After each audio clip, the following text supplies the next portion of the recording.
soul. I went down to the crossroads, tried to fly goodbye. I went down to the crossroads, tried to fly goodbye.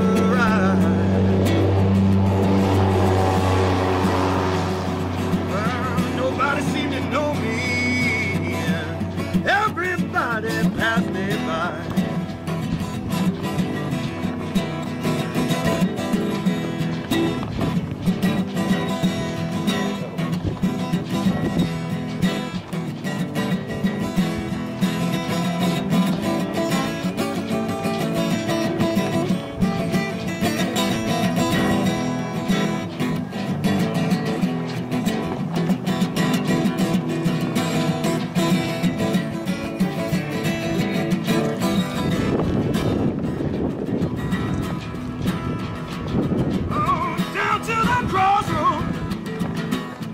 To make things right, I went down to the crossroads, tried to make things right. Ain't no good you can do with the devil by your side. That goes for you, federal government. I went down to the crossroads, tried to fly a ride. I went down to the crossroads, tried to fly a ride.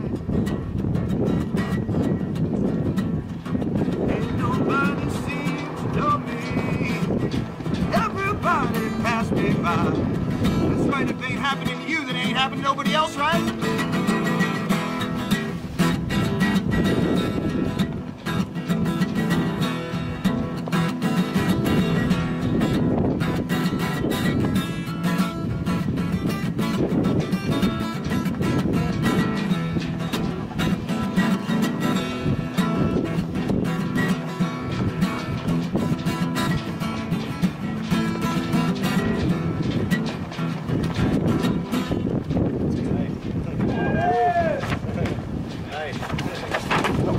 With this guitar, man. Resurrected Republic Radio. That's cool. Yeah, that'd be cool for YouTube, huh? Yeah. Alright, so running a little bit late this morning. Coming to another press conference that's happening down here.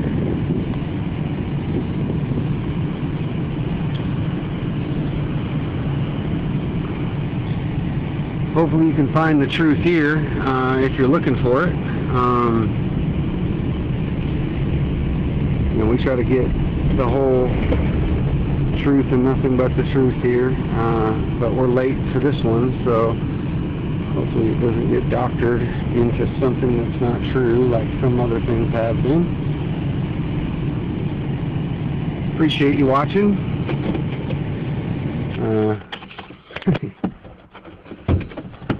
Gonna be the media.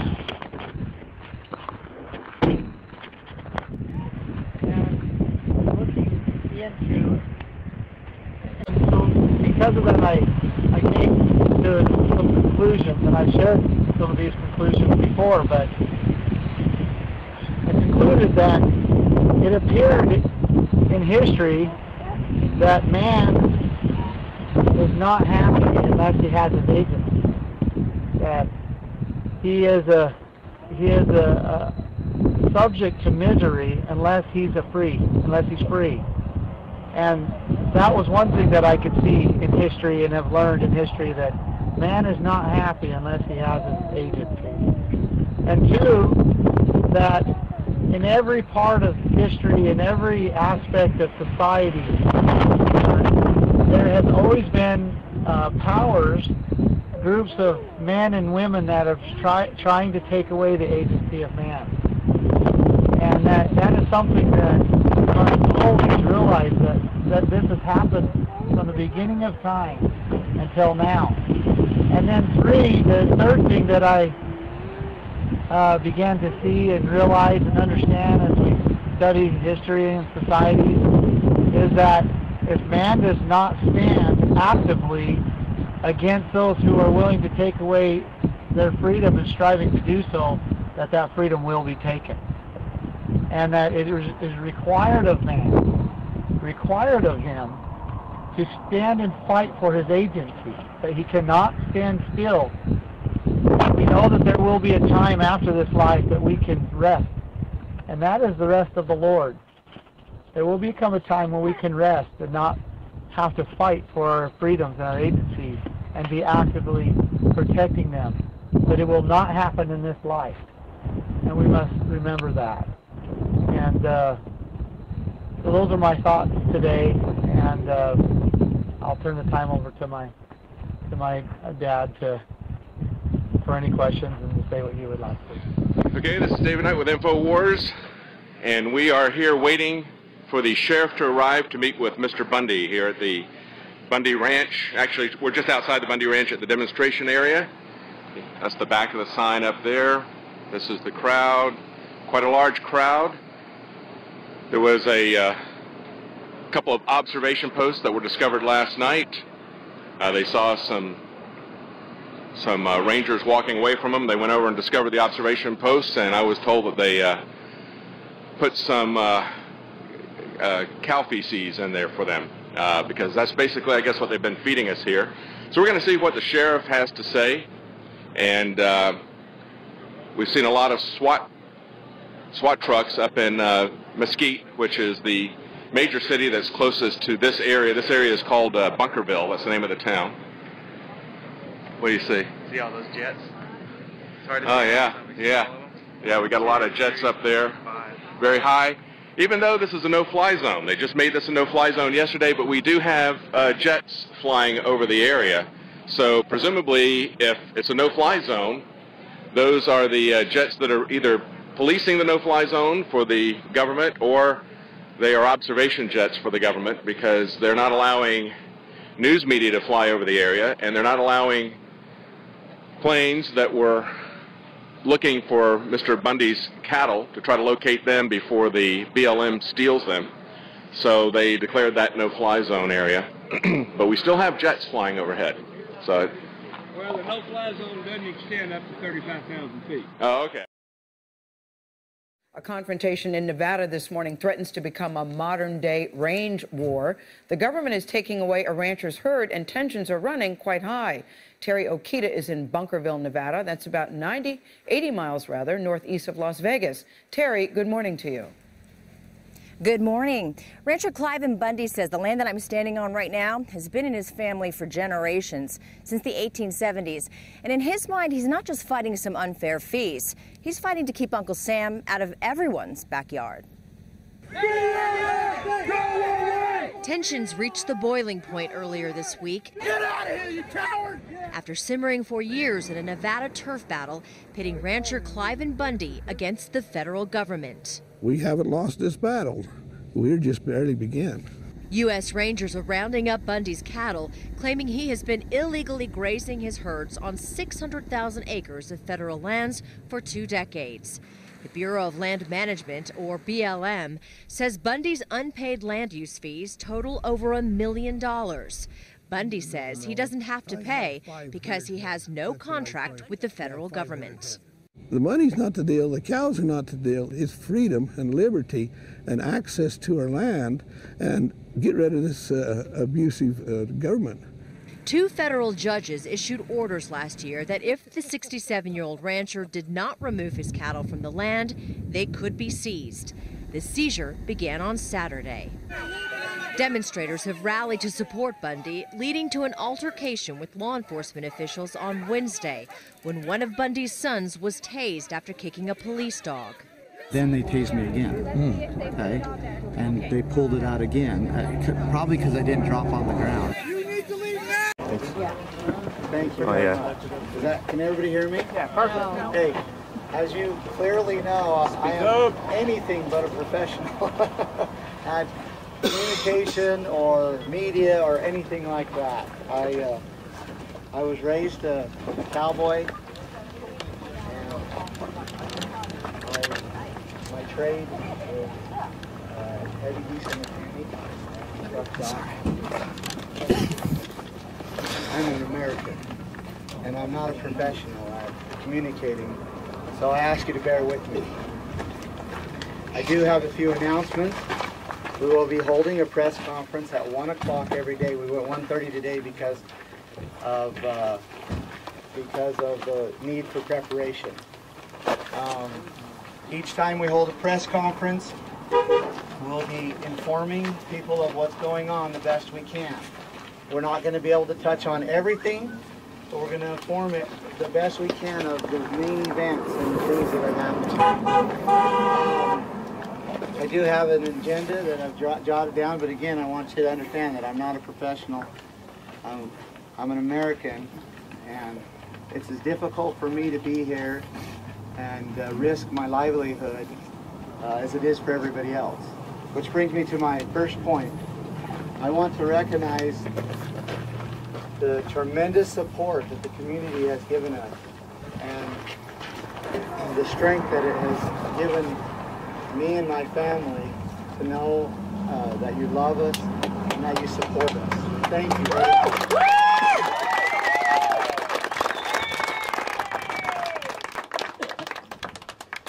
First on the list here is I want to talk about...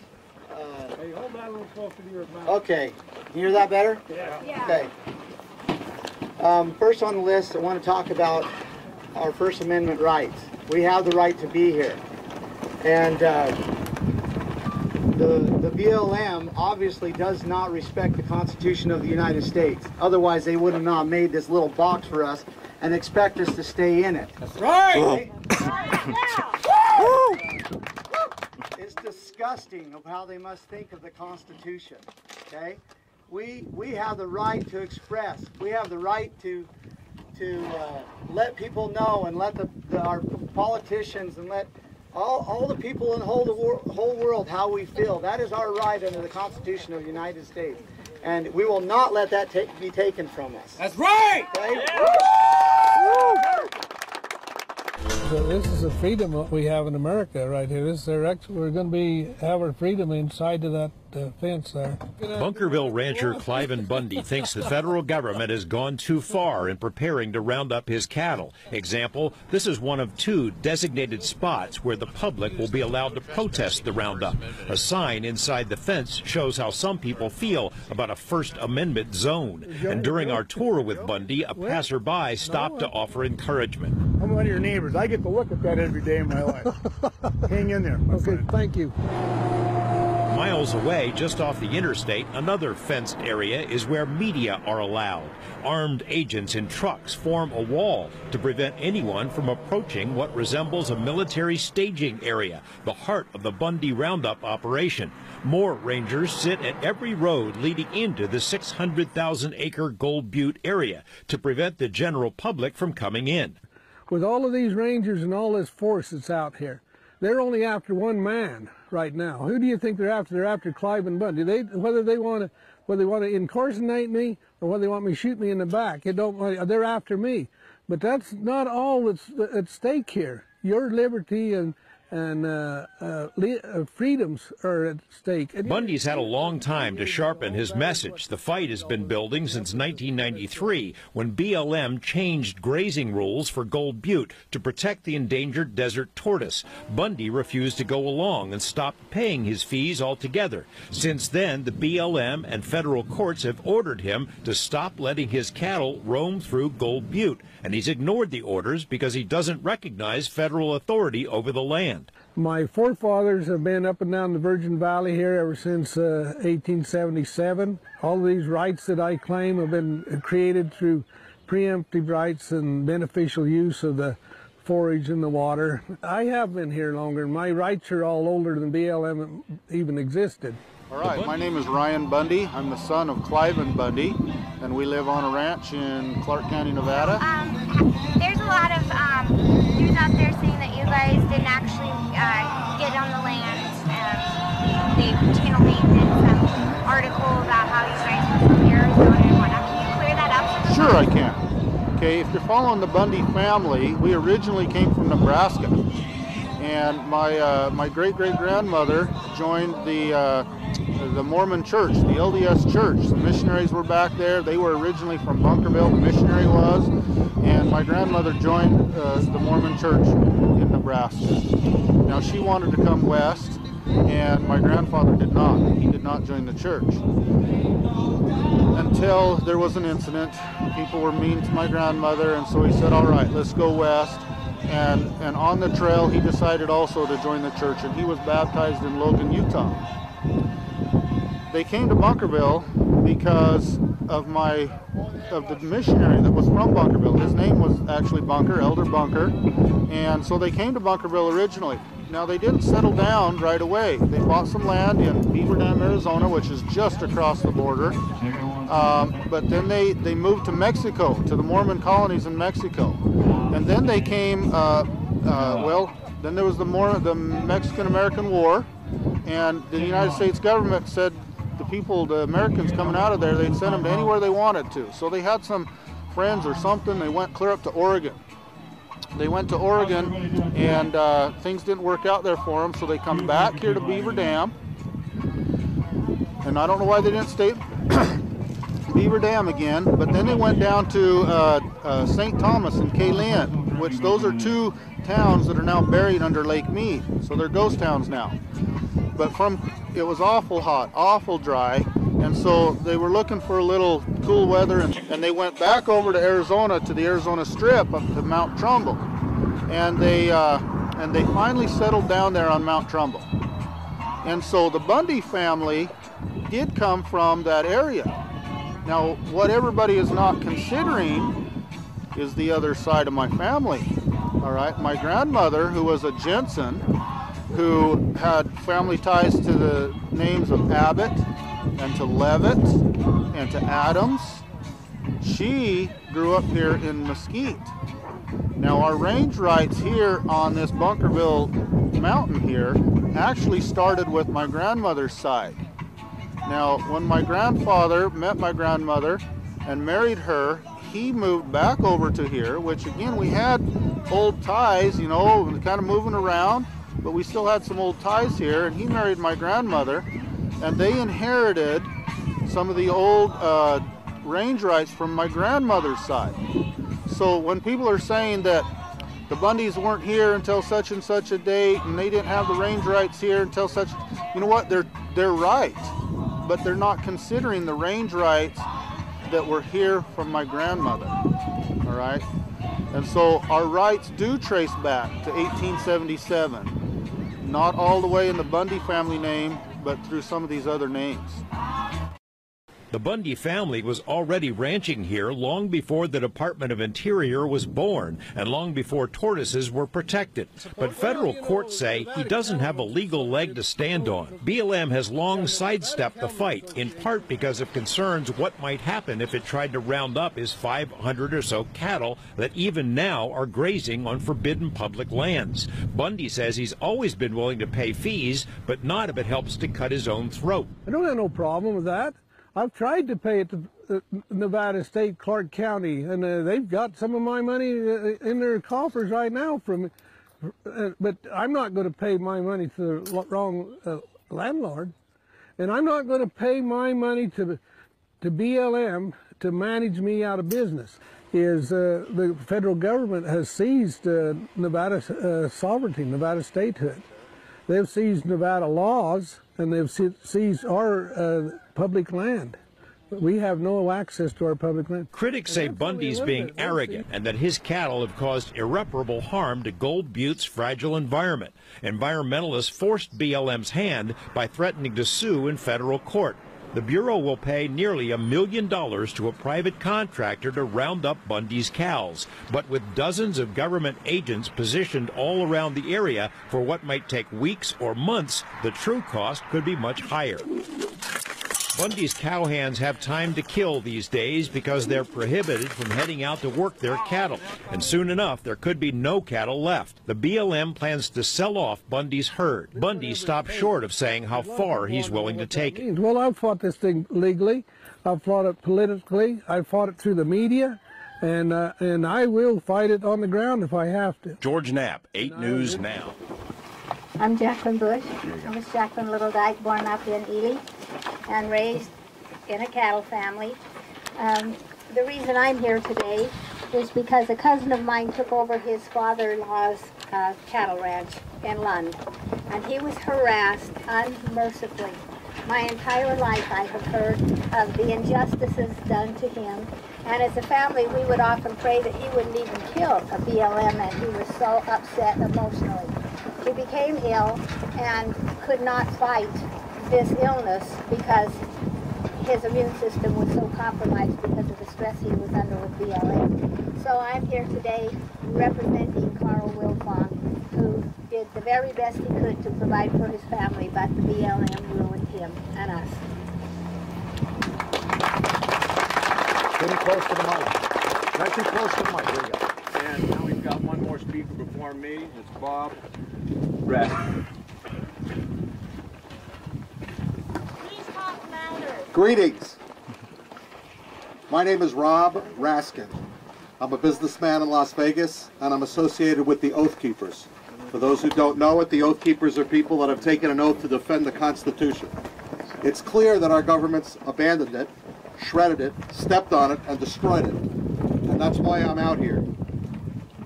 The government, the United States government, is obviously behind what's happening here, but the bigger message is that none of our local people who are supposed to be looking out for us are looking out for us.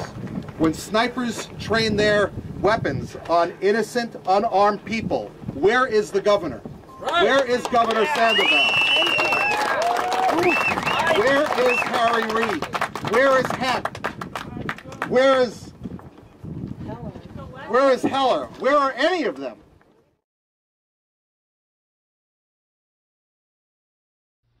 600 people came in, armed. They had practiced, they had maneuvered, they knew what they were doing. They set up snipers in strategic locations with sniper rifles. They had assault weapons. They had automatic weapons.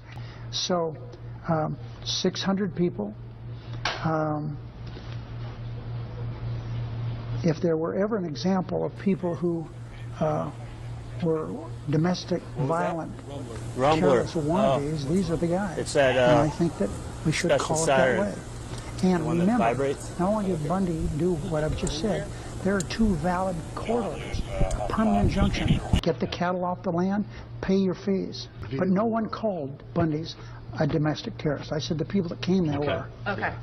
What Senator Reid may call domestic terrorists, I call patriots. We have a very different view on and I said, and if these people think they're patriots, they're not. I use that word typically. If they're patriots, we're in big trouble. Well, it's a pretty broad brush when you have Boy Scouts there, you have veterans at the event, you have grandparents at the event, and these are people that, as long as they're not promoting violence, in my opinion, promoting violence, sniper rifles. Talk to Sheriff Gillespie.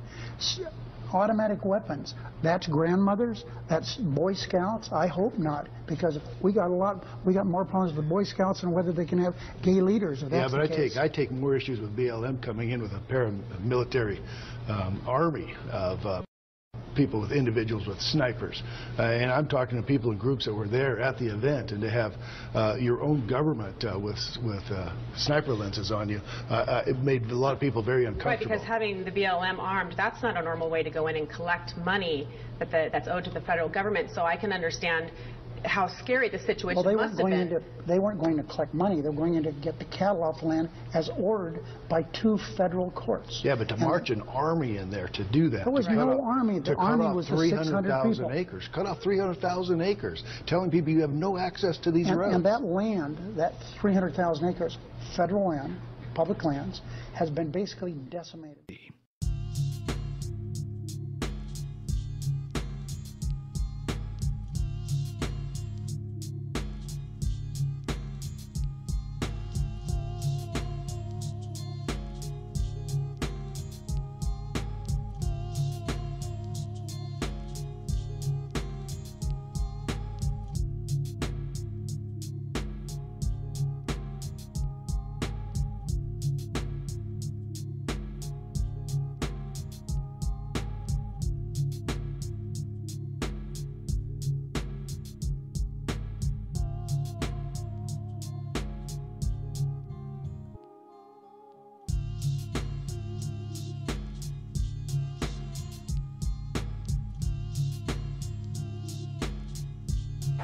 I want to begin by saying thank you to all of you across the country who have volunteered your time, donated what you could, signed up at HillaryClinton.com.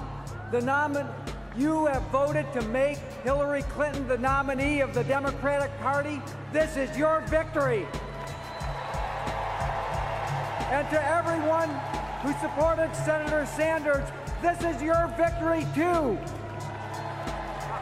I've known Bernie since I was a young staffer for Senator Pat Leahy, and he was mayor of Burlington. He stood up to the special interests and fought to give working people a fairer economy and a bigger say. And those are the same values that he brought to this campaign, and our party and our country are better for it. Donald Trump has different values.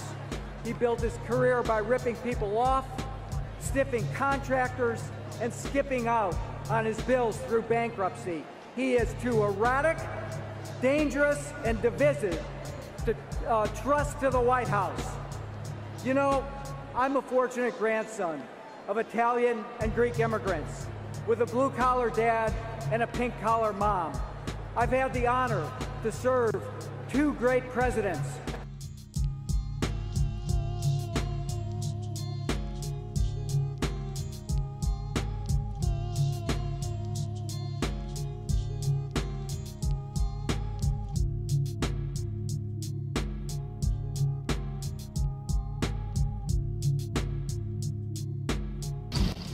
And it should also be clarified, they're not trying to, they shouldn't be presumed or presented as freeloaders. The money stays in their county and in their state. They're all for their fair share. They're upholding, see, like for myself, in lieu of what I used to pay to a grazing crew, I'm asking the county commissioners to put in a production tax so I can support the local government. But the county government doesn't seem like it wants this land. No.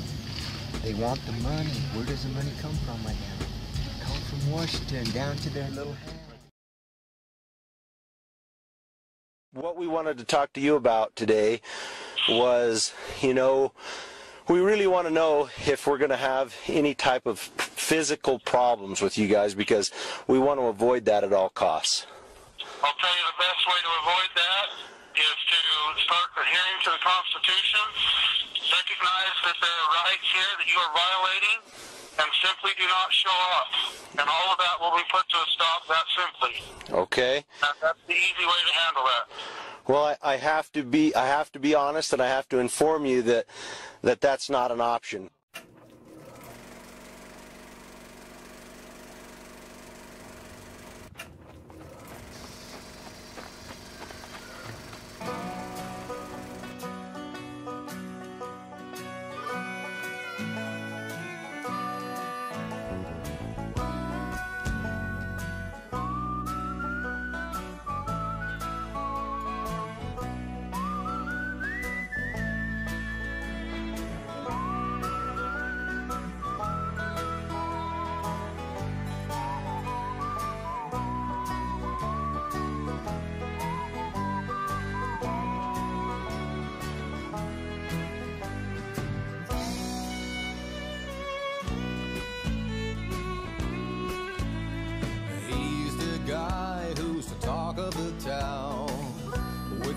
restless gun. Don't shoot broad out to fool him around. Keeps the varmints on the run, boy. Keeps the varmints on the run. You may think he's a sleepy, tired guy. Always takes his time. Sure, I know you'll be changing your mind when you've seen him use a gun, boy. When you've seen him use a gun.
You guys have any reason to be out here?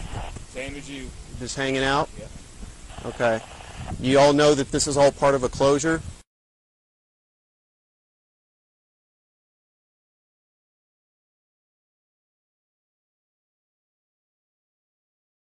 If you feel like you want to express your First Amendment rights, we have a First Amendment area that's set up for you guys. If you want to go to your First Amendment area, then you're fine by going to the First Amendment area, okay? For sure. Well, do you know we have a First Amendment right area? Have you guys been out there to it? Okay. Well, that's our First Amendment area, okay? I understand that you guys have strong opinions about what the BLM and Park Service are doing out here, but this is not the place to do it. You don't have the authority to arrest me. You don't have the authority to take me to jail. You might shoot me, but you really don't have the authority to do that either.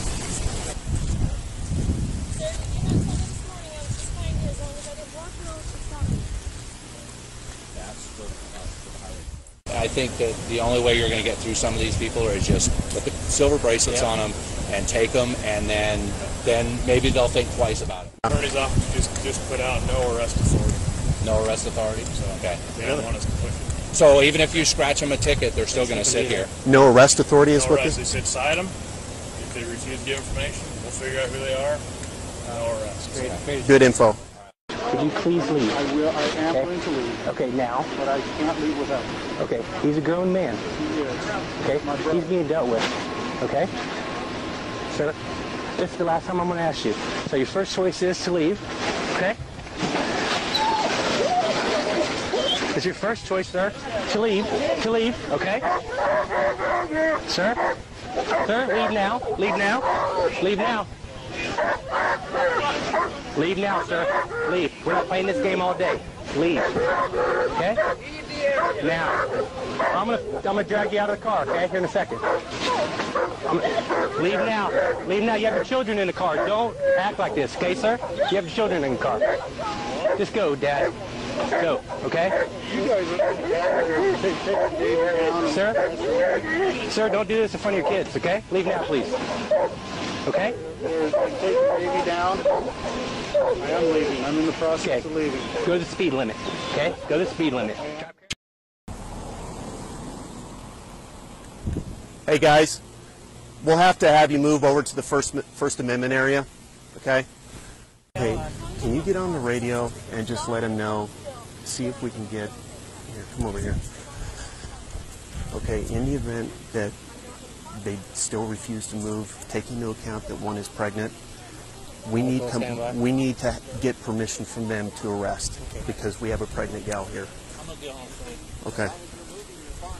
Standpoint, you can be parked on the side of the roadway, but if you know, once it's your guys', it's your guys'. So well, because of what we have going on here, we need as little interference as we possibly get. And I understand that, but I think that the only way you're going to get through some of these people is just put the silver bracelets on them and take them, and then maybe they'll think twice about it. With her being pregnant, I wasn't willing to make that next step without command.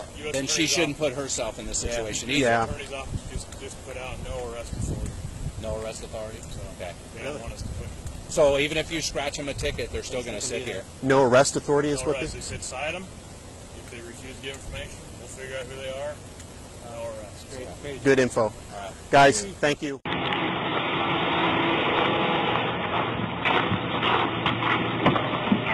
So it's kind of hard to get up. Yeah. Well, send them for your brother. Don't leave him out to dry. Yeah, whatever. Go.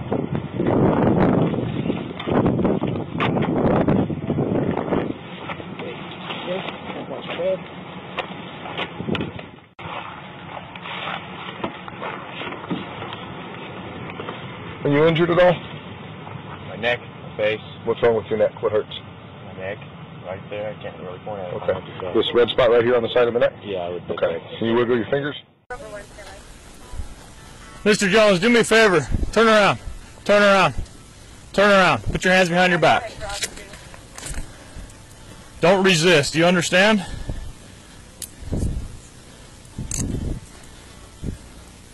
When a police officer tells you to do something, you do it the first time, okay?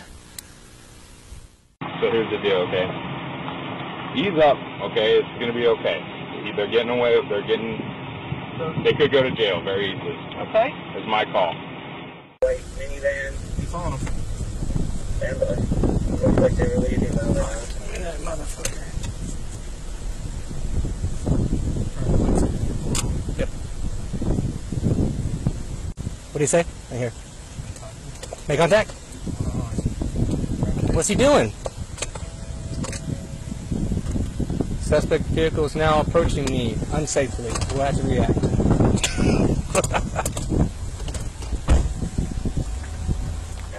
We've taken it down, by the way. Yeah, okay, thank you very much. I want to thank Governor Sandoval for his words, and they did take those First Amendment boxes down, and so thank you, Governor Sandoval. Yeah.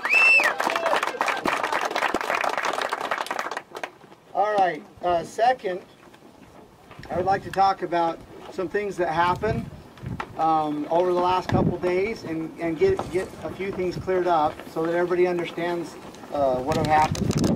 First of all, they came in and occupied this land. They used this area right here as the first place to gather the cattle. And they literally locked this land up. They put signs on every road. And if you need proof of that, I can give you that. I think the people know that that's the case. And they literally locked up every road. They had agents on every road, and where there was a large space in between the agents, they put cameras. Okay? This is on American soil they did this, okay? We need to realize the implications of this, that they locked down our land. They locked down this wonderful land. The first thing that happened a couple days, it was on Sunday, Dave Bundy was on the side of the road and he was filming them gathering the cattle. And there was 5 or 6 units that came down and around 20 agents, and they attacked him and knocked him to the ground, rubbed his face in the ground, handcuffed him, and beat him up pretty bad. During that confrontation, they took, or at least they impounded his car, and they took his iPad, and they took his radios. He's a pilot, and a few other electronics. What more are these criminals gonna steal? Yeah. So my call to action is this. Okay. Well, let me tell you a little bit of story. We had Dan Love, the head of the BLM, right here at this, whatever it is, this compound over here. He called and he says, we want to return your items after quite a bit of pressure. So we arranged a meeting over here and met with him to get those items back. Well, they wanted us to sign for these items like they took them legally, and now we're taking them, now we're getting them back as signed-in evidence. Okay, that's how they're looking at it, that they have every right to be here. However, in that pile of electronics that had taken was not the iPad, and they said that they are keeping it for evidence. Okay, yeah, they're keeping it so the people can't have evidence, because that is the evidence of how they attacked him, and that is the evidence of what they were doing there. Okay, so my call to you, to the people of this country, is to demand that we get that evidence back. Demand it. Okay, thank you.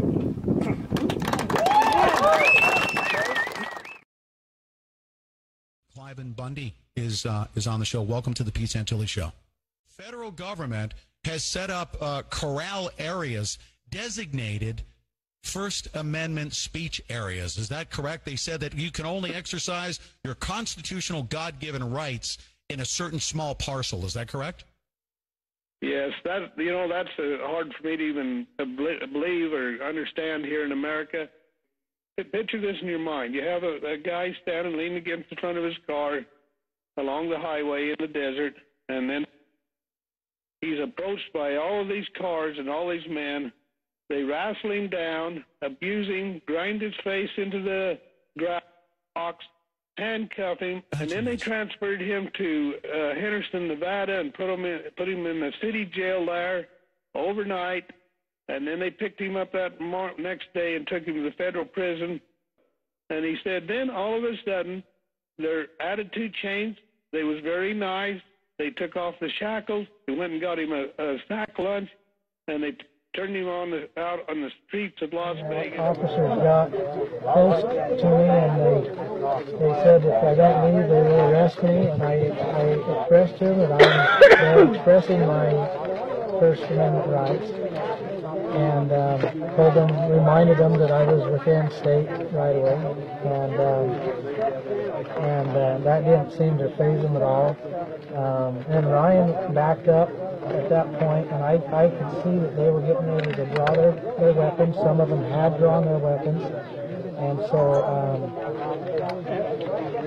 they told me again to leave, and I just calmly expressed that, hey, I'm here expressing my First Amendment rights, and I have the right to do it, and I'm not going anywhere. And at that point, two rangers come up kind of to the side of me, and another from the middle, and the guy on the left rushed first, and the guy on the right come in next, and I didn't resist, but they were having, I didn't want to go to the ground very, very hard, very fast, you know, obviously, and so they were having a tug of war, really. They were kind of working against each other, and then the third guy come in and was kicking and punching, and then a fourth guy, and finally went to the ground, and to give him my arms, but at that point a guy had gotten on my head. He had my knee, one of his knees on my head, and the other one on the back of my neck, and so naturally I was trying to protect my face from the gravel, so I wasn't giving him my hands very easy, and the thought crossed my mind, they had a dog there, and he was right there barking right beside me. I thought, they're going to turn that dog on me, and then I thought, oh, they got tasers, I'm going to get a taser. I thought, well, I'll give him one arm, so I gave him this arm here, and they twisted it up pretty good. And Jay Cox, officer, he was the one on my head, and he just made it a point, once I didn't have my hand to protect my face, he was going to make sure I ate a lot of rocks, and he just shoved and pushed as hard as he could. And I wished at that point that they weren't so slow in getting the handcuffs on me, because I was in quite a bit of pain. Anyway, that's how it went down. They threw me in the back of the truck, in the back seat of one of their trucks. They took me up here to Toquoc, and I sat in the back of the truck there at Toquoc for about 3.5 hours, and I felt like I was their trophy, and they were even taking pictures. Lenny's grandparents bought the rights for this land over 150 years ago. He is the rightful owner of the grazing rights, and you are the rightful owner of the land. He is not taking anything from the government or any other rancher. He is not ruining or destroying the land. He is the one caring for it. He is the one providing water for the wildlife. He is the one preventing it from wildfires, and he is the one protecting your rights to access this land.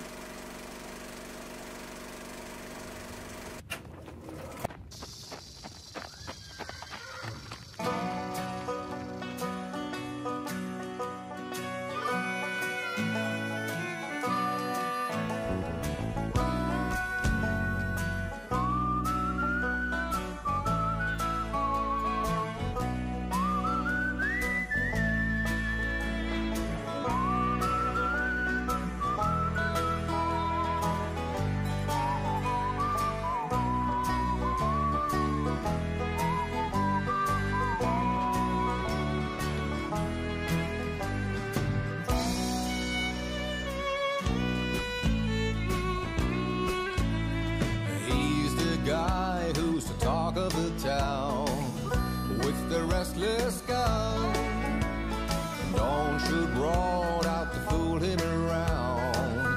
Keeps the varmints on the run, boy.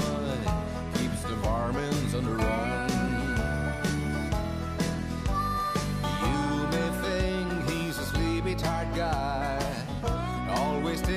this time.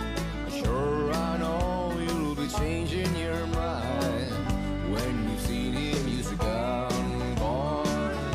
When you've seen him use a gun. He's the top of the West, always cool, he's the best. He keeps alive with his Colt 45.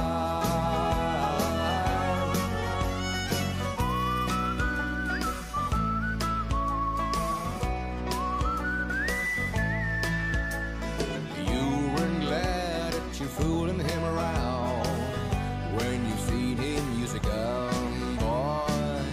When you've seen him use a gun.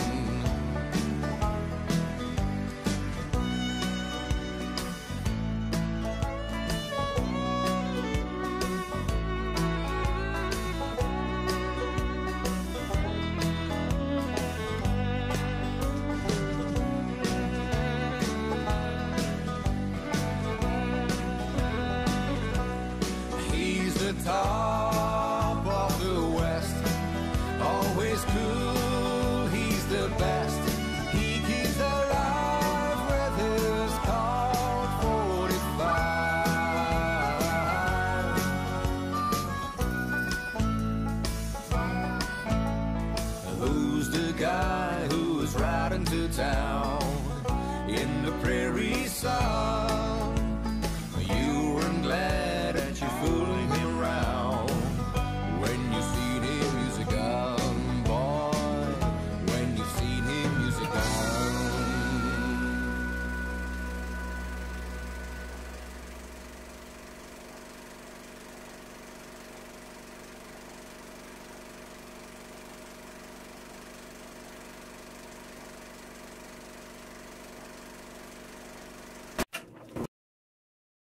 The fight for grazing rights at Bundy's Ranch is now drawing people from across the country, fueled by cell phone video of BLM officers using tasers and a real physical limitation on First Amendment rights.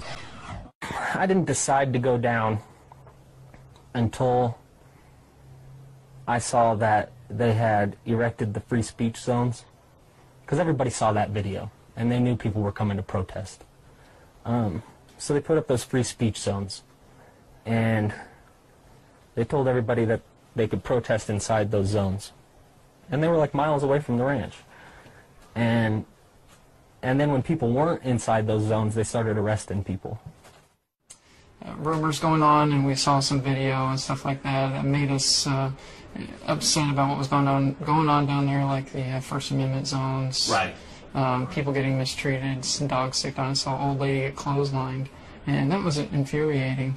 And immediately in me, I was like, I got to get down there.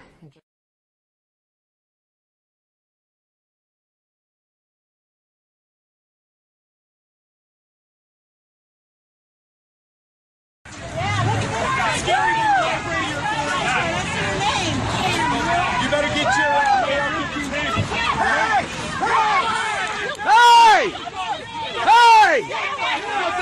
Violence from a protest over cattle in Overton. It got to the point where one protester was even tasered. But this was only half of the fireworks with this situation. This is a story that's continuing to gain national attention. There was one guy that got a little bit out of hand. Which guy? And he took down Margaret. Her name is Margaret. The one that jumped almost and got hit by a vehicle? 56 years old. The one that almost got, that he hooks with his arm to pull out of the way of a convoy? What? He probably saved her life. Margaret. And you know that officer? He doesn't push her in the front, does he? You've seen the video. What does he do? He hooks her to the ground. he hooks her by the waist. Watch the video very closely. He hooks her with one, I think it's this arm, with one arm and pulls her behind him. Now, she obviously loses her balance and goes to the ground, but he's not taking her by the shirt and ramming her into the ground. You can watch the video. You've got the evidence. Look at it. Have you guys already investigated it? Yeah, I 100%, trust me. You have? I'm all over it. I've got all the little body recorders. They're all moving. We have our own perspective. Very clear video. Very clear officer statement. That's what I want you to do. That's what I want you to do. And I will continue to investigate it. You look at it. And I will you got not, somebody that... I will not allow my officers to exceed or violate the law. I'm looking at you, man to man. We uphold the United States Constitution. I will hold people accountable. You're not. We are. Get back! Get back now!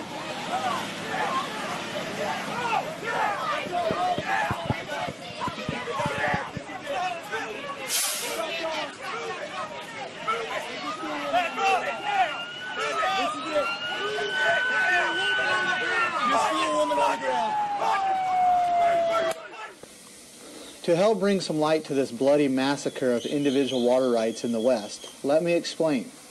The Nevada Division of Water Resources maintains a water registry where all the deeds to Nevada water rights are listed. You can view the actual deed online, see who originally established them, and see who owns them now. Most water rights are created by our pioneer forefathers who established these rights by being the first to beneficially use the water. In 1880, the state of Nevada created the Water Rights Registry and made it possible for our pioneers to file their rights with the state.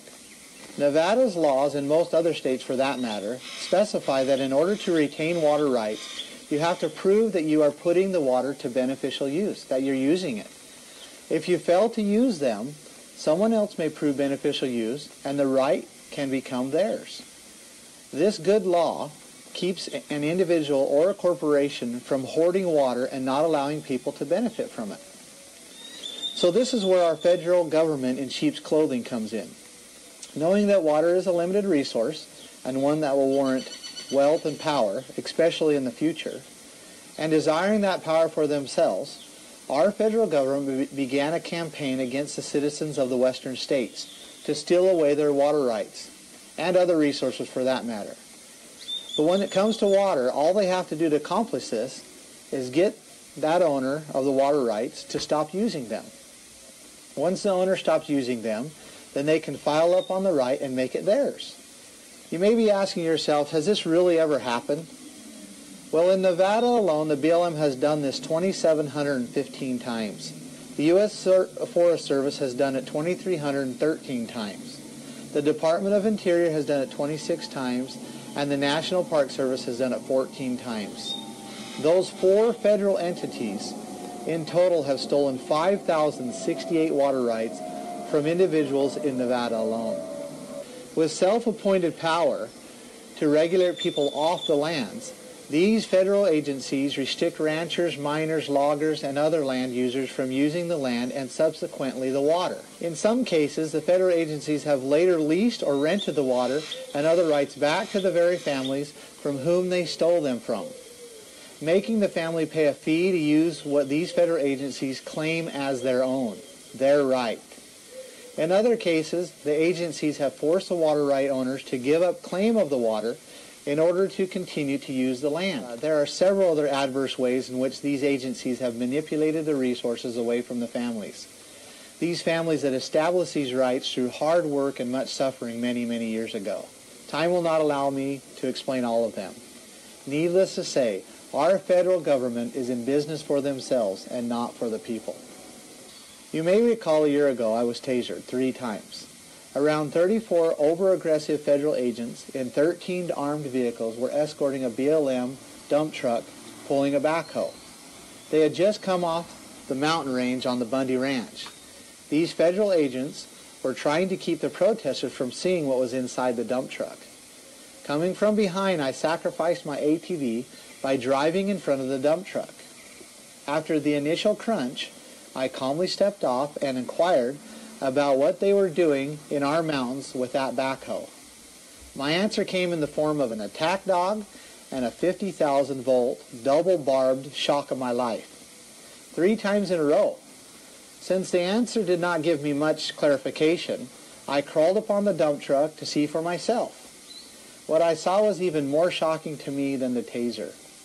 I saw pipes, concrete, and cut-up water tanks that had been ripped out of the mountain. These were part of a water infrastructure that my family and other ranchers had established in those lands over 100 years ago. This water was made in 1962. Was it really? Yep. So this one comes straight out of the mountain. Yep. It's nice and cool. That's nice. Fresh. So that's clean spring water. You could almost bottle that right up then. You could right there. So this is this the first one coming out of the mountains here then? No, there's actually another one up there higher.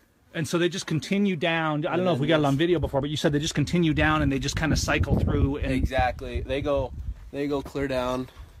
I don't know if you can see, but clear down there as far as your eye could see. So they just work their way down. So when this one gets full, the float basically goes off. It turns off the valve to this one, and the water just flows down to the next one. That's genius. Exactly. That's awesome. So it just keeps, basically you can keep the whole valley sustainable for the animals. Exactly. These are the improvements we've done to the ranch. Yeah. We've rebuilt this because you can see before as it wouldn't have held anything. And so we've rebuilt this and improved it, and like I say, we maintain these waters weekly. So for scores of years you've been improving this land, and then the BLM comes in and they start digging up hoses and stuff just because they can. When in fact this water is what allows, it's not just for the cows, it allows all the life to sustain out here. Exactly, and no one, honestly, no one else would be able to know how to run these waters other than the ranchers, right? Me. Because you've been out here working it for decades, the families have. It's all underwater, it's all underground. If you don't know where the pipeline is, then you can never maintain it. And so what does the BLM do when they find the pipeline? They destroy it so they can make everything not work. They want to make everything back to where it was, but when it was, there was no water here before. It wasn't, yeah. It was just dry, wild nature without much use. As you may have put together, the feds are after my father's water rights. He owns 11 of them. They are deeded to him and filed in the state registry.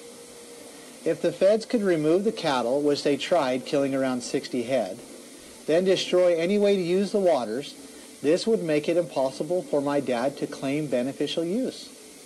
After that, all the feds would need to do is claim those waters for themselves, the same way they stole the other 5,068 water rights from the Nevada people.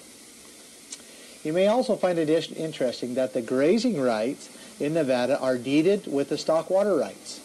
So destroying my father's water was killing two birds with one stone in the eyes of our so-called federal government. Look over where the bus wow. They just brought the command unit. The what unit? Command unit, mobile command unit. We've got a command unit out here. What's that for? That's a paddy wagon. Yeah, that's a paddy wagon. Why? Tensions reached a boiling point yesterday after rangers tased a man twice. Another woman told us a BLM ranger knocked her to the ground. Hey! Hey! If you're a Facebook fan or whatever, you may know what happened today. It was like a war zone, and I felt like I was not in the United States for sure. Margaret Houston, I'm Cliven Bundy's sister. I was at the picket lines today, Monday. If you're not there, if you haven't been there, you need to go to see what's going on. They have snipers, they have helicopters, they're carrying machine guns. It's not pretty. It's like I'm in a foreign country. And I seen it on the ground today. Tell us what happened, Margaret. We was just at the picket lines, and there have been a few BLM, trucks go by, and we've kind of watched them, and we've seen a bunch of them. There were like 13 or 14 vehicles coming down off the mountain, and so we spotted them, and we noticed that they had a dump truck and a loader, and then a bunch of BLM trucks. So we thought, you know what, we want to know what's in that dump truck and why they used the loader. We're figuring they're up there shooting our cows, burying them in the mountains. So we thought, we're going to go and check them out. And so we did, and they started coming down towards the road, and a couple of them got past me, and I was screaming, go home, we don't want you here, just get off our land, give our cows back. That was what was being said, mostly that. And I followed the truck down. Some of them had got past me and pulled over, was out of their vehicles. I just followed one of them down and got there. And then there was continuing, more coming. And I did get in front of one of the trucks, and I was like this on the front, and he just kept coming. So I just backed up with him, and one of the friends, family, said, Margaret, get off, you're going to get hurt. So I backed up, and then the second truck come, and I was just on the side. I was screaming, hollering. I was I had my camera. I didn't take one picture. I was just going like this, turning it off and on. But anyway, and I was screaming at him and whatever, and all of a sudden I get hit from the back. and it was like a football tackle. It wasn't a push, and I don't know what you've seen on the news, but it was a tackle. They took me, and he just threw me down to the ground like that. I was a little shocked as I hit the ground. It didn't knock me out or anything, just a little shocked that somebody would actually do this. I mean, he was very strong. It felt, you know, the muscle, the heart, and somebody helped me up. I got right back up. As soon as I got up, he had his taser shot at my face. I mean, he didn't should be pointed at my face, and he said, "Back off! I'm gonna tase you." And he kept saying it to everybody, and there was a line of them. They just kept, you know, "Back up! We're gonna let our dog go. We're gonna tase you." Thank you, Alex. We're here at the protest area, and I've got Cliven Bundy standing right next to me. You know, you were talking about people being tasered last night, and there was some real brutal things that happened there, but I want to let him tell you why they were there. As you mentioned before, this is about rights. If they can take their grazing rights, if they can take their water rights, they can take your rights, your property rights at your home. So if you're not a rancher, you don't know any ranchers because they're going out of business left and right. And this is a small family business that's been here for over about 140 years. And let me let you hear from Em and what happened last night. He was one of the people that got tasered last night.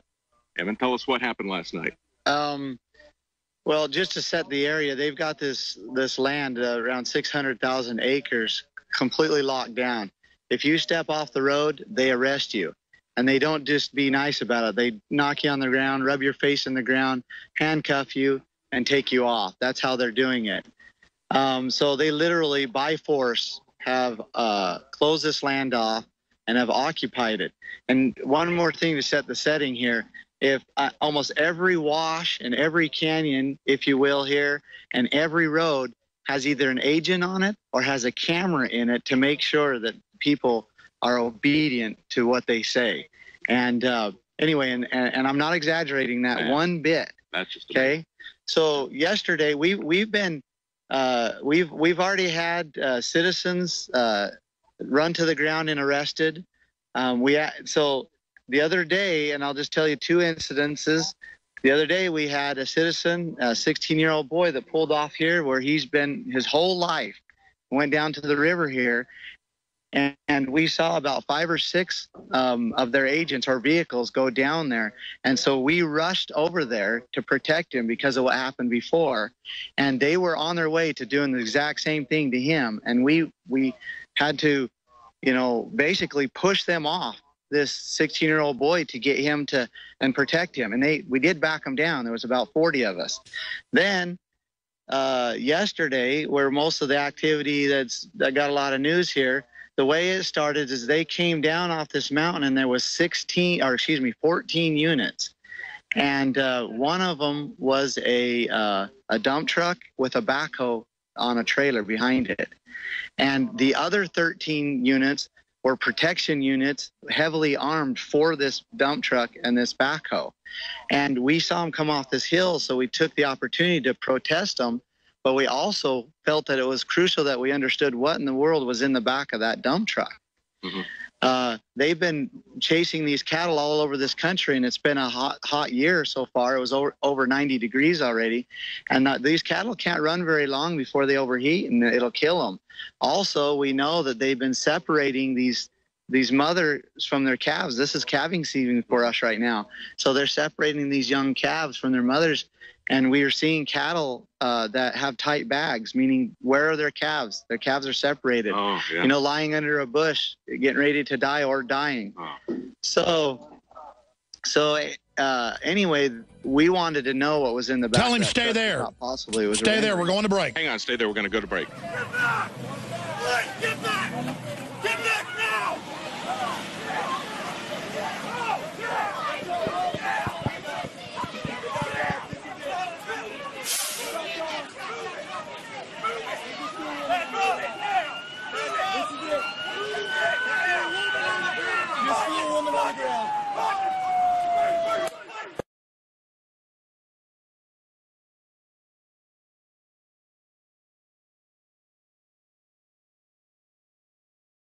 There's a question as to why there's backhoes and the dump trucks, because there's a claim right now. We're not killing cattle.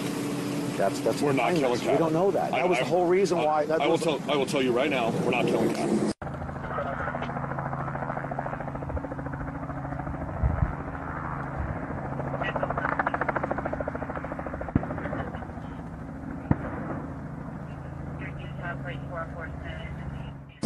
That is wrong. Okay. That's you saying that. No, and again, I'm the guy in charge. Okay. I do not lie. On behalf of the United States government, I do not lie. There are no baby cattle left out there after you guys have been... None. None? Not killing. Okay. They're doing every effort that if they separate a calf, they identify it. What if I have proof to the contrary? Well, again, to get every single baby cat that's dead. Oh my goodness! Is that what you're saying? You guys are leaving them out there. No, they're roping. If we gather in an area, the specific area we gather in, anyone that is separated is identified, and they go back and they collect it. Now, if there are baby calves in other areas, that very well could happen. Well, that's what. No matter how many people show up there, we want peace, tranquility, cooperation. You guys got to do your jobs. We have to do our jobs as well. Absolutely. You want to know what the end game is? If you guys just say, okay, we got to pick up marbles and go. Whoever tells you guys to do that, ultimately, that's what the objective is. It's not going to be an armed insurrection. It's not going to be bullets or anything like that. The ultimate goal is either by legal authority or however it goes. Your command says, guys, that's it. We're pulling up stakes. We got to go. And that's it. And if it's the sheriff that makes that happen. Honest to goodness, there's nobody over there that said anything about violence. If there's been talk of guns and stuff like that. Hey, that's Second Amendment right. Carry a gun. We don't care. Carry a gun legally, lawfully, okay? Some messaging we got back. And again, right to bear arms, we're fine with it. Yeah. You know, our officers, public lands, you get to shoot on public lands. We deal legal. with people. I mean, if you're legal possession, legal is good. Yeah, legal is good. Absolutely. And again, I don't have a problem with guns. You know, it's a Second Amendment. I don't either. So, you know, but you know what? That's not what this is about. We're not here. This isn't an armed insurrection. This is a protest. We're hearing from some people that the government is actually burying cattle on this land. What, if anything, do you know about that? Well, because the land has been so tightly occupied and we have not been able to get on it, we don't have any proof of that. Believe me, people, if I can, my brothers and my sisters, if I can call you that, there are many things that are going on right now that we have not talked about because we don't have a picture to show you, or we don't have a dead calf to show you, or we don't have a cow with a tight bag that's missing her calf to tell you. Because they stole them. And so we are collecting that evidence, and as we come back each day, we will have that evidence and show you these things. So that we can be legit about it and prove that these things are happening. So. Hammond? Yes. Got a question. It's being reported right now in the alternative media that there are corporate interests that are driving this thing, not just the federal government. The corporate interests right now are driving in the eastern portion of Nevada water rights, mineral rights, as well as natural resources. Do you know anything about that? Is that what's driving this thing? Is that why the BLM's working so hard? I know nothing about that, but I do know that they are extremely motivated. Someone's extremely motivated to take this land away from this people. Exactly what their motives are, I don't know. Other than control and power and glory. That's the only thing that I can know. Second question, don't you deserve an investigation into whether or not they're burying cattle and who's driving this thing, the corporate interest? Should there be an investigation? Yes, I believe that the people ought to unite and demand that there's, I apologize, the people ought to unite and demand that there's an investigation in these matters, absolutely. Yeah. What's that? Yeah, meanwhile, while we're having this conference, we got baby calves that are dying and cows that are suffering. So.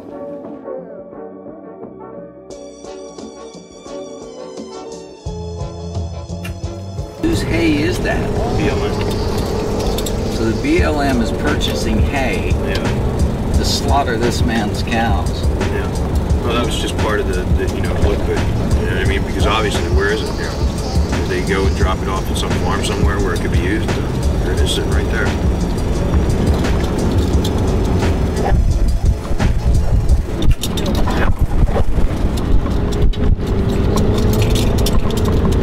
What's this here? Just got somebody here.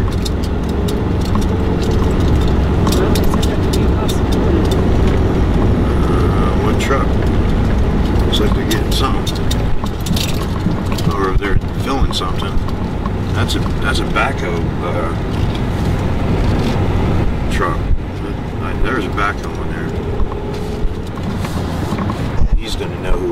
second if he's not with us.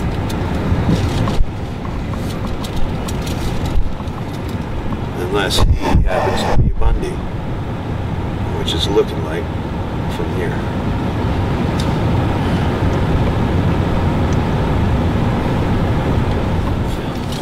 See what's going on.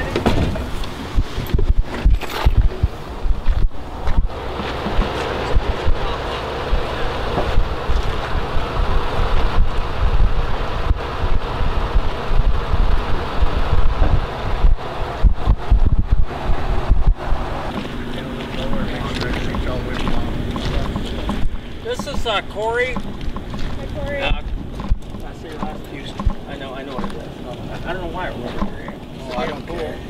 This is Corey. Who's Houston? Houston, like Texas. And Corey and I went around. He took us around all around this property. Well, not all around it because 600,000 is too much, but showed us where those bulls were that BLM's were responsible for their execution. And then this site, which we didn't get into until BLM left. And that's what we're doing. This is the mass grave where the genocide of the Bundy's herd took place. Now there's the backbone of a cow in there that he's probably filming down there now. But the expectation is that there's going to be 30 or so, maybe, head of cattle in here. But we'll see, because they might have left a bunch of them, shot them out in that 600,000 acres. There might be just one. There might be just one, but it's a pretty big hole. They sure did dig a pretty big hole, so they were anticipating more. You can see that soil in this hole, where on all around it, where it's settled and it's firmed up, and you can see where Corey's digging. So this wasn't dug by him today. Just a section off the top here, he scratched off. You can see the different colors of soil. So this is an old hole that was dug by BLM and the rest of their murderous friends, and to put the cattle in. So it'll probably be quite disgusting anyway to see this, but it'll be necessary so we can determine who the domestic terrorists really are. Comments, you're going to keep digging.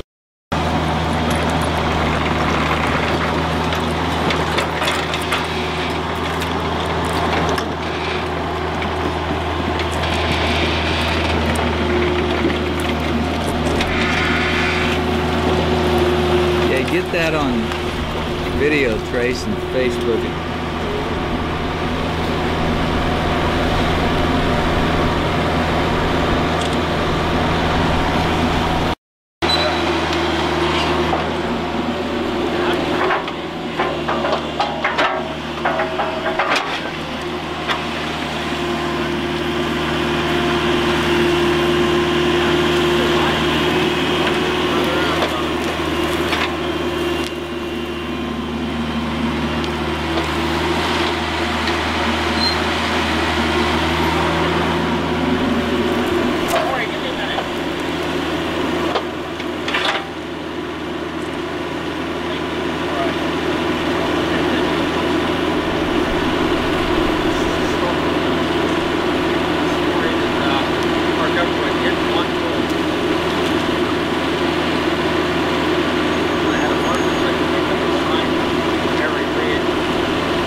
Hey Trace, come over here on your camera and take a picture of that and Facebook it right now. And we need to take the Wi-Fi and turn it on in the truck, because if somebody shows up out here and tries to confiscate our camera, it's already out.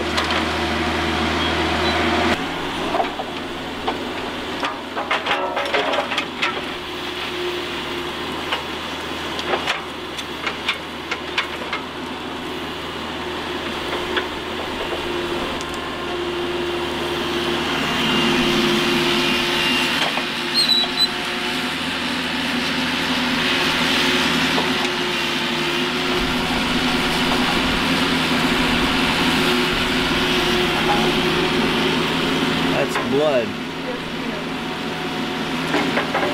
my gosh. Fresh blood. It is pretty fresh, isn't it? Yep. Oh, that's sad. That's Mr. Harry Reid and all the people that work for him.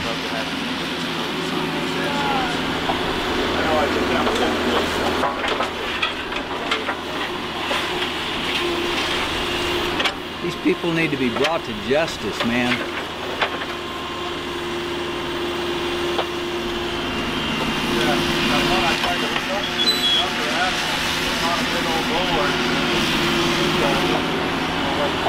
Folks, this in 1945 during the Holocaust. This has happened in 2014 right here in Las Vegas, Nevada, or near Las Vegas, Nevada.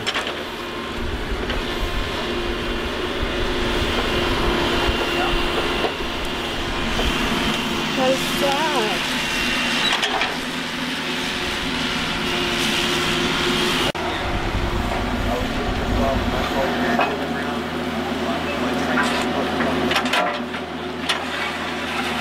And that is fresh blood coming out of that cow's head right there.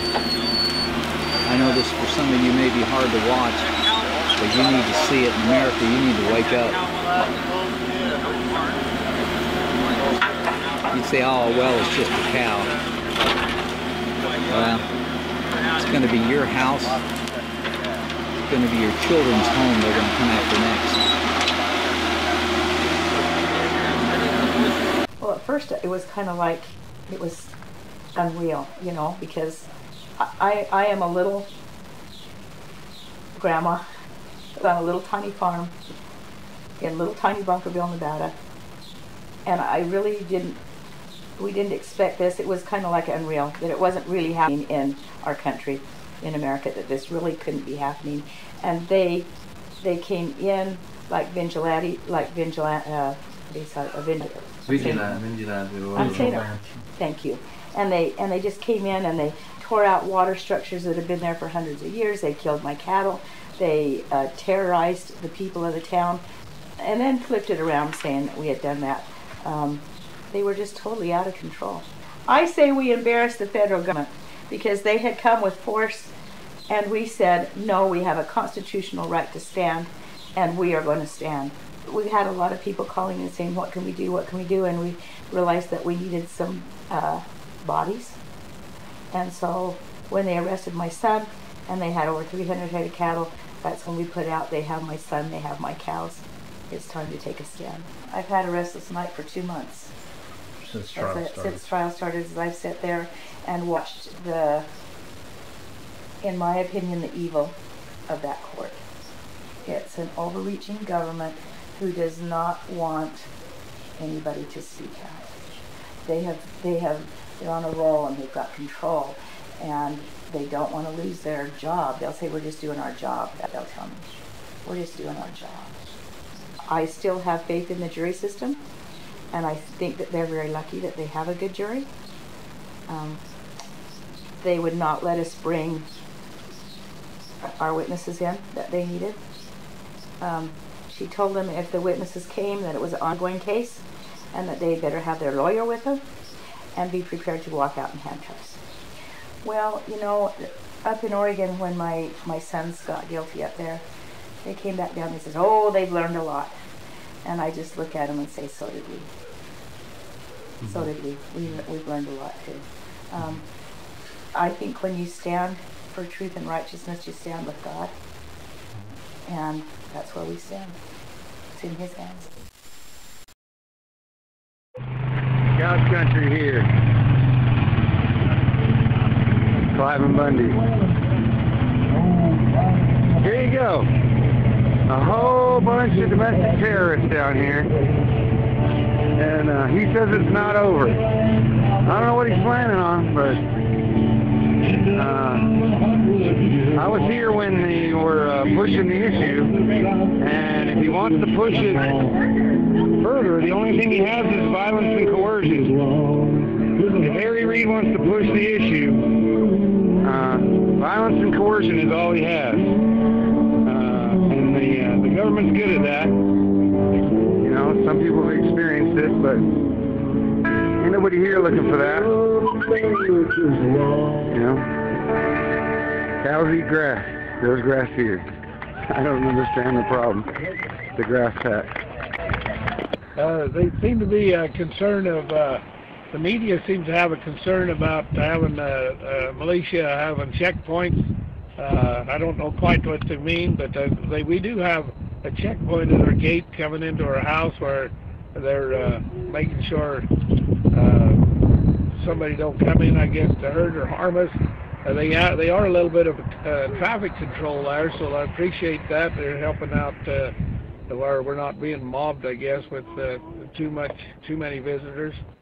But when it comes to out here on the public land and throughout the county, we got to remember we're fighting for freedom and liberty and for access, and everybody has equal rights and equal access here.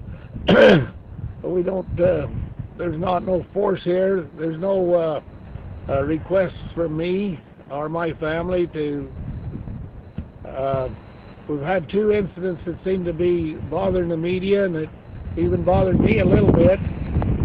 When we went to church a week ago Sunday, we understood that the church policy was that we shouldn't have arms, and so we left our arms in the car. We didn't take them to the church or anything like that. They was left inside of the car.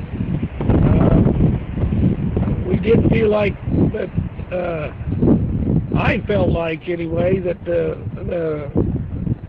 not the local police, the policemen from Mesquite, Nevada, which has no jurisdiction or authority in Bunkerville, they seem to circle the chapel and cause a little trouble there. I don't know why they would do that. But anyway, I think those people have put a little fear into my neighbors and into my church members. And I don't like that. I think that's totally unfair to my friends and my church people. I don't like that at all.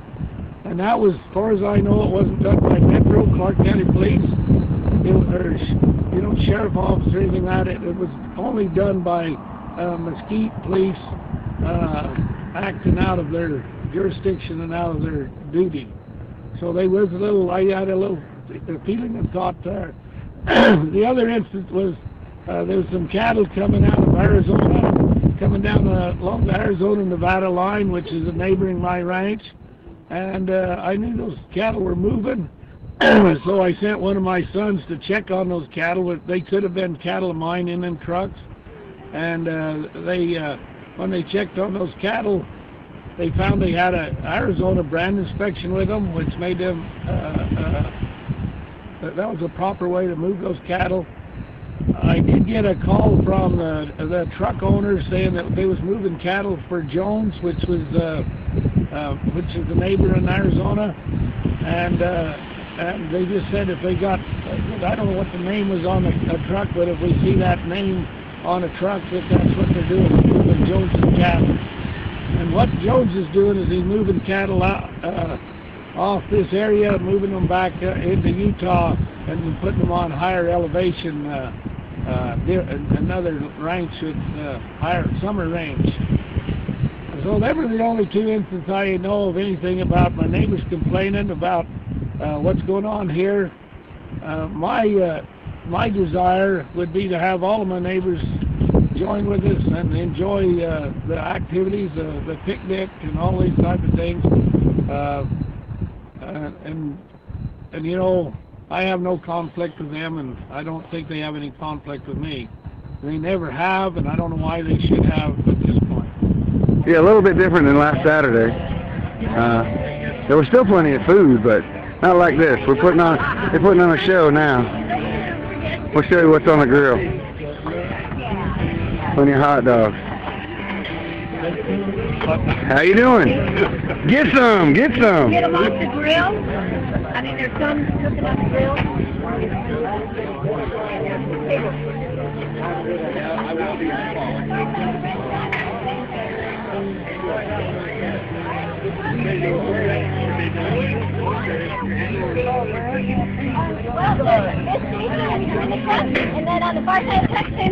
Well, hey, Jason Turner, I'm guessing that you're the viewer, so I see messages, but I can't see them coming up.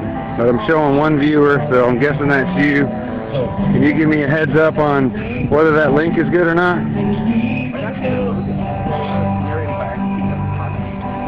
Yeah. Do you have your YouTube or whatever it is? How you doing? How's it going? Going good. Still hanging around? I sure am.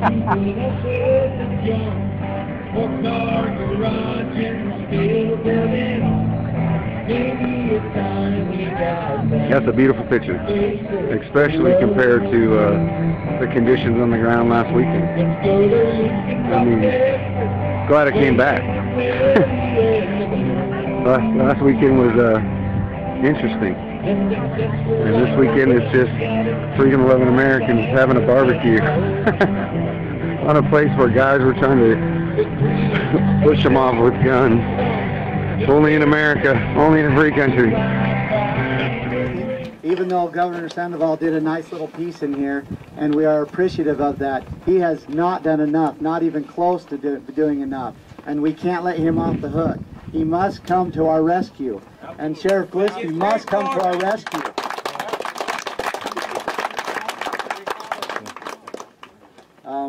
I just thank you again for coming. And oh, we got one more question over here. When the BLM has their authorized Mustang roundups, there's a designee from the concerned Mustang groups that has to be on site, or they cannot gather any horses. Is there anything like that set aside for the well-being of the cattle that are being gathered? Are there any parties or anybody on site to make sure of the welfare of the cows, or is anything done about that? No, we haven't asked for it though. But the way I look at it, maybe I'm wrong because I'm not as diplomatic as I should be. They shouldn't be here, and I shouldn't have to be watching them do their damn dirty work. That's right. That's all the questions that I'm taking right now. I want to thank you, and please support, keep coming, and we'll be back here again at 1 o'clock. So this is like a federal staging area right here. This is Friday morning, and they're still here. Every day we've been here, there's a large contingency of feds out here in this closed area. And this is one of their staging areas, remote from everywhere else. The first time we went by, it had a sign up that said media. I don't know if this is one of the approved areas for the media. That sign's no longer there, just all cops. And you can see how far removed this is, but of course we're talking about an area here that's 600,000 miles, 600,000 square acres.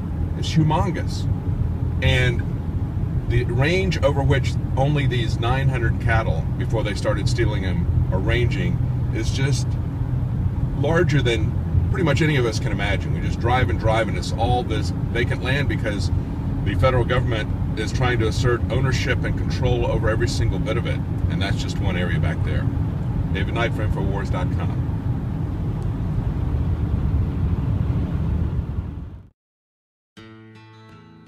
All right.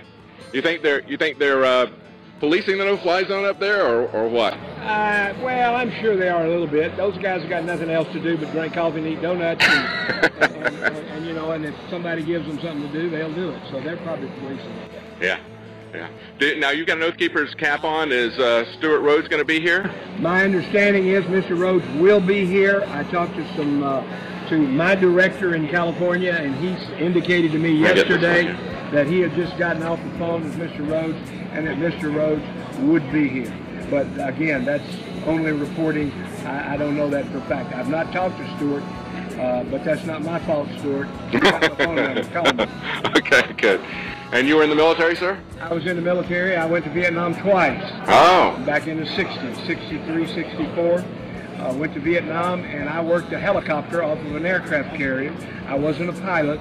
I was a simple machinist mate, but my job was when the medics brought the guys in the chopper, pull them in, and scoot them in the corner, and we took them back to my ship, the USS Kitty Hawk. Kitty Hawkers, hey out there. We took them on board the USS Kitty Hawk, tried to save their life and medically attend them. Well, tell us why you're here today.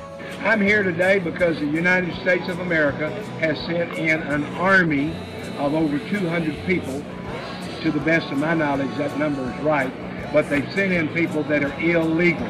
They're wearing a badge. They're not allowed to wear a badge. They're carrying a sidearm. They're not allowed to carry a sidearm. They're carrying long guns. That's illegal. BLM is an agency of environmentalism. They are not an army. But they came in here, they beat people up, yes. They stole their cattle, and they acted like a foreign invading army. And that ought not happen in the United States of America. I fought in Vietnam for this country, and I fought that we'd not have armies rising up from the White House. And that's exactly what's happening. It's not only the armies that got rising up, they've got their own legislators, right? Because they've got unelected legislators who are basically writing laws for us, and then they have their own law enforcement people to enact it. They do what you're talking about, these BLM agents. They use them as if they were law enforcement or an agency to enforce their laws, and none of this, you don't have any BLM officials on the ballot, do you? No, absolutely not. Yeah. And not only that, they're official only to the Bureau of Land Management. Mm-hmm. That means they control water. That means they control environment. They should not be carrying a badge. I can put a badge on my shirt. That don't make me an officer. Mm-hmm. No more than going in a garage makes me a car. Have you seen the story that links Harry Reid's son to a Chinese solar company, ENN, a $5 billion project to be set up in this area? And in those documents we found at InfoWars that they actually mentioned Cliven Bundy and the need to get him off so they could proceed with their project. We've strayed away from that a long way. But bottom line, it is time for the people of this wonderful country to realize that our lives, our liberties, and our properties are at stake. Yes. And if we don't stand up, it will only be us to blame. Yes, absolutely. Thank you for letting me come. Thank you for standing with us again. Can you give us your name? Yeah, my name again is Dave Miller, and I'm glad to be here with you guys. Thank you. County Commissioner from Utah. I'm a county commissioner in Utah. Thank you, Mr. Miller. Thank you very much. Mr. Miller, I'm Wiley Drake. I want to just give you a card. I do a television, internet show. Hello?